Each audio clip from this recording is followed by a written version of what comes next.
Witam serdecznie w Pozytywnej Kuchni. Dziś pokażę, jak zrobić masło klarowane, inaczej nazywane masłem ghee. Jest to najczystszy tłuszcz maślany, który pozbawiono wody i białka.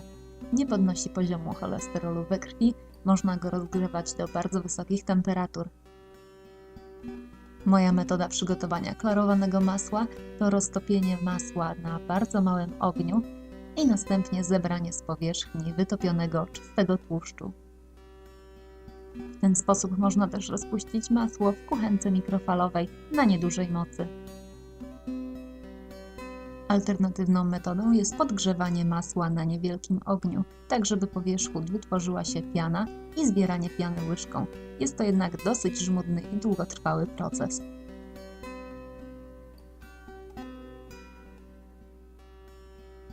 Czysty tłuszcz najłatwiej zbierać z powierzchni, kiedy masło zostało roztopione w wysokim naczyniu, np. w szklance wstawionej do kuchenki mikrofalowej. Po więcej porad kulinarnych i przepisy zapraszam serdecznie na pozytywnakuchnia.pl.